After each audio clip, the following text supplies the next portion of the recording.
kami bawakan kepada Auda ya dengan narasumber kita pada hari ini. Ya, kita bawakan bersama Yang Mulia Hajah Junida binti Haji Muhammad. Assalamualaikum Puan. Waalaikumsalam warahmatullahi taala wabarakatuh. Apa khabar untuk hari ini? Alhamdulillah sihat. Alhamdulillah. Baik, sebelum kita ke udara juga tadi ya bersama kita ni ada cuba cerita juga daripada pengalaman Puan sendiri seorang bekas pesakit kanser. Jadi bagi kalau ada keberatan mungkin Puan dapat mengungsikan juga ya bersama dengan penonton kita pada hari ini mengenai dengan pengalaman Puan menjadi seorang bekas pesakit kanser ini. Bismillahirrahmanirrahim. Alhamdulillahirabbil alamin wassalatu wassalamu ala asrafil anbiya'i wal mursalin sayyidina Muhammadin wa ala alihi washabihi wasallim washabihi ajmain. Rabbi sadri wa yassir li amri wahlul 'uqdatam min lisani yafqahu qawli amma ba'.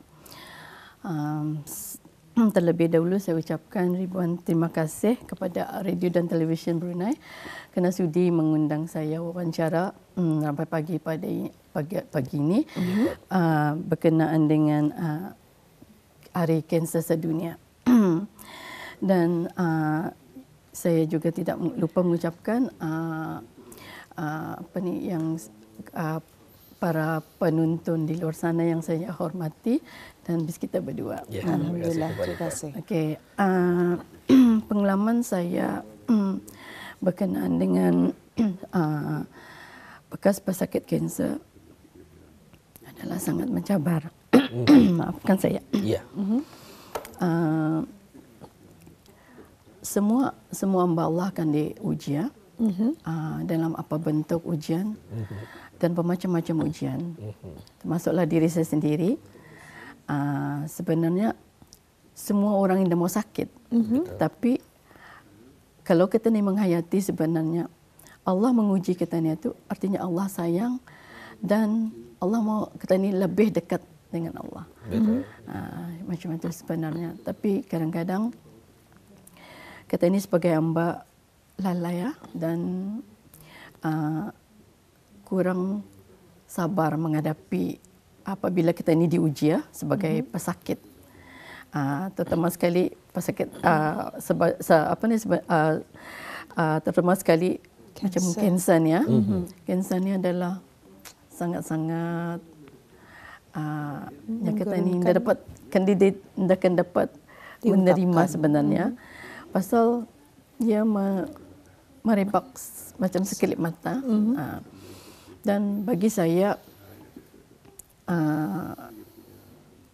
reda dan sabar menghadapi. Masa itu saya masih bekerja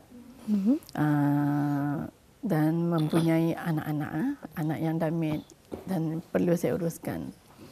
Tapi saat saya diberitahu saya mendapat kanser payudara stage 2. Saya memang pulang sedih tu. Masa tu memang down siapapun memang sedih. Payah menerima. Pasal macam banyak pikiran tiba-tiba pikiran negatif lah. Banyak dipikirkan kawan, mungkin menjauhi saudara mara apalagi. Dan tapi ingat Allah sayang. Kenapa aku diuji? Kenapa aku mesti diberikan penyakit ini? Okey, reda dan sabar. Allah sayang aku. Pasti Allah mau aku lebih dekat dengan Allah. Jadi kami dipanggil suami isteri kan untuk dimaklumkan macam mana cara-cara untuk membuat rawatan selanjutnya. Satu, dia lagi banyak fikirlah, okeylah.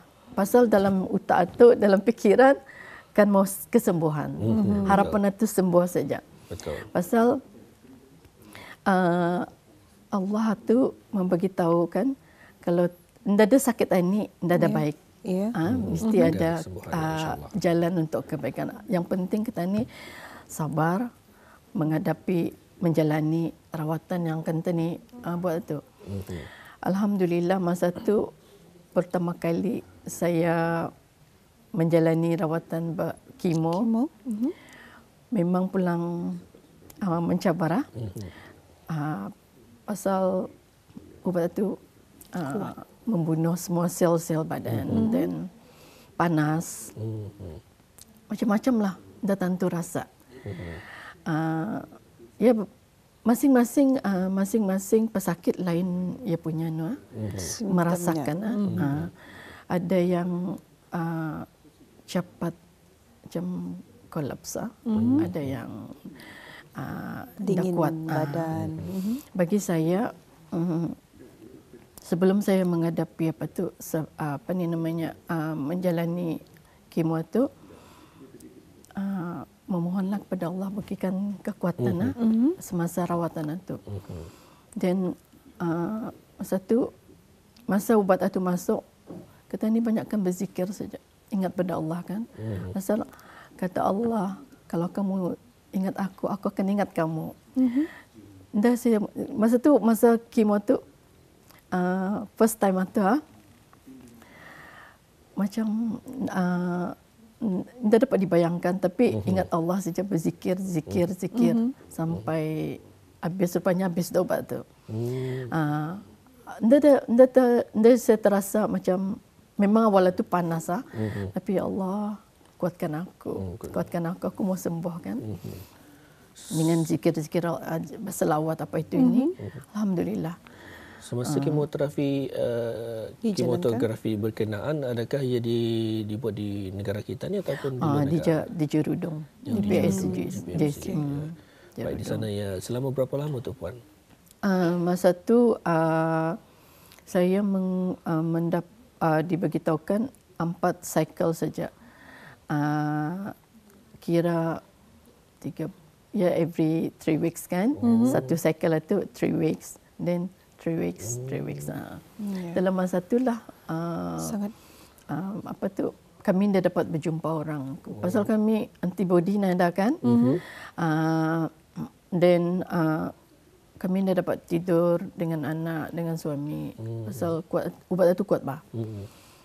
That's why kebanyakan orang yang menghadap sakit kanser ni, selepas kami membuat kemoterapi, ada yang gugur rambut, ada yang kirai gugur apa semua kan. Dan selera makan tu totally nada tu. Macam kalau dapatkan tidur saja, macam badan ini really lemah lah. Tapi alhamdulillah yang saya hadapi masa tu saya nak mau lemah kan, mesti dilawan kan. Pasal ubat itu memang kuat dan ada drug kan. Yang satu ada kawan juga yang pernah mengalami yang di negeri lain pernah share. Dia bagi tahunya selepas minum ubat tu masuknya cepat-cepat minum jus lah. Jus ataupun air kelapa muda untuk mengeluarkan ubat itu secepat-cepat. Walaupun memang pulang ubat itu sudah masuk, tapi untuk clean up lah, membersihkan dalam tubuh badan cepat-cepat. Pasal seboleh-bolehnya jangan bawa ubat itu balik ke rumah, because air kencing akan menjadi orange. Jadi minumlah masa tu babatal air. Apa saja, watermelon juice kah, air kelapa kah, untuk minum banyak-banyak lah. Baik, berbalik semula kepada cerita yang di awal lagi, Puan. Bagaimana Puan mengetahui keberadaan ataupun Puan mendapat simptom ataupun kanser stage kedua ini? Kerana kadang-kadang orang sudah di akhir stage baru kedapatan mengenai hal tersebut. Saya sendiri pun dah tahu itu dinamakan kanser payudara. Pasal saya nak ada simptom. Pasal biasa saja kan, kerja macam biasa. Kayaknya ada benjolan kan. Benjolan itu di bawah rusuk saya. Jadi dah semestinya rupanya perlu penonton dan yang lain tahu benjolan ini dah semestinya arah payudara ataupun sekeliling payudara ataupun dirusuk kiri ke kanan kah? Ya, rupanya dinamakan kanser payudara. Ataupun ada di thyroid, thyroid tu, ataupun sudah dinamakan kanser payudara. Pasal yang saya pahami, doktor beritahu satu linknya, satu link dengan kita ni punya urat tu lah. Dengan urat payudara tu lah mungkin. Payudara. Dan kalau sudah kita ni kena beritahu, dimaklumkan yang kita ni ada kanser, jangan dibiarkan. Pasal ya seumpama macam hidup. Macam cepat bah. Macam umpama lipas. Kalau ia melihat lubang, ia akan masukkan cepat-cepat meramai. Macam itulah umpamanya kanser. So, ia cepat merebak, cepat membesar. Itu makanya orang last minute itu baru tahu stage 4. Stage 4 tu kalau ia kuat menghadapi masa kemo dan buat rawatan itu, insya-Allah sembuh. Tapi kadang-kadang ada orang yang tak kuat kan. That's why. Jadi alhamdulillah lah, ya keturunan Allah Subhanahu Wa Taala juga. Pada ketika itu puan memeriksa lebih awal mendapat pemeriksaan diri lah ya, lebih awal. Di stage kedua ini baru mengetahui, dan selepas daripada kemoterapi tersebut, apakah pemeriksaan lanjutannya ataupun ubatnya? Masa tu lepas saya buat stage saya buat kemo 4 cycle, saya diantar ke Singapura untuk membuat rawatan PET scan. PET scan itu nama kliniknya Nuclear Clinic. Wow. Mula-mula mendengar Nuclear Clinic, subhanallah. Nuclear kan, bayangkan nuclear ni sejenis yang menakutkan. Tapi dinasihatkan kalau saya sudah membuat PET scan, macam dah boleh keluarga, dah boleh keluarga dekat, especially anak kan. Masa tu saya bawa anak saya juga. Anak saya masih damit kan, jadi saya bawalah. Jadi tidak boleh tidur sama-sama, paksa berpisah lah, macam jauh-jauh. So dia very strong, nuklear kan. Masa tu pun langsung dah ada selera tu selepas buat anak tu nuklear PET scan tu. Because PET scan ini, ya segala benda halus di dalam badan nampak. Jadi memang pada ketika itu puan memang berada dalam kawasan yang mesti bersih, mesti tidak tercemar dengan apa sahaja barang-barang lah. Jadi mungkin kalau dapat diceritakan juga puan, selama puan menghidap kanser tersebut, mungkin ada amalan-amalan yang tertentu dari segi makanan ataupun dari segi amal ibadah ataupun bagaimana puan? Dari segi makanan, masing-masing punya liur berbeza. Macam saya lepas kemo, saya memang langsung dah mau makan, tapi satu saja saya suka makan yang dapat masuk lah. Yang favorite arwah mama saya, arwah babu saya, namanya, astagfirullahaladzim, macam something like mihon soup. Itu saja yang masuk. Yang lain tidak mau masuk. Setiap hari lepas kemo, itu saja yang dimakan. Supaya untuk tenaga kan. Yang lain itu tidak mau. And then saya masa sakit itu 3 minggu kan dah dapat jumpa orang, saya buat research lah. Buat research. Kenapa jadinya? Pasal saya dah tahu simptomnya dah ada kan. Saya buat research. Pasal gula, nasi ya, apa lagi, ikan masin, telur masin, daging, macam-macam lah. Tapi macam ada lagi satu, macam Indomie Maggi. Sedangkan saya tidak makan, jarang makan. Kecuali tes liur kalau belayar. Kalau di sini jarang makan. Jadi macam dah percaya. Then one day saya tanya pulang ada doktor lah. Doktor, saya buat research tapi ya begitu ini. Tapi barang ini saya nak makan. Macam nasi katuk because ya minyaknya balik-balik kan. Tapi saya nak makan nasi katuk apa doktor? Kali kata doktor ada lagi yang lain-lain, mungkin daging ke apa. Dilarang lainnya jangan makan daging. Sekarang Tashliyah makan daging, dah ada makan lain kena jemput daging terpaksa dia makan tu doktor. Boleh makannya tapi anulah. Tapi apalah. So far larangan itu saya ndak anulah. Ndak mau berpantang. Saya teruskan saja. Pasal bagi saya makanan adalah rezeki dari Allah. Kenapa kita ini takut untuk makan barang ini? Macam doktor beritahu jangan makan daging, makan larangannya tu. Makan saja tapi kuantiti yang sedikit. Niatkan ini adalah ubat untuk tenaga. Itu saja. Betul. Dan kebanyakan amalan yang saya buat banyak macam berzikir dan baca Quran lah. Dekatkan pada Allah. Lebih macam sekiranya sebelum ini cuma ini dekatkan lagi lah kepada Allah. Dan yang satu buatlah yang niat yang anulah macam kalau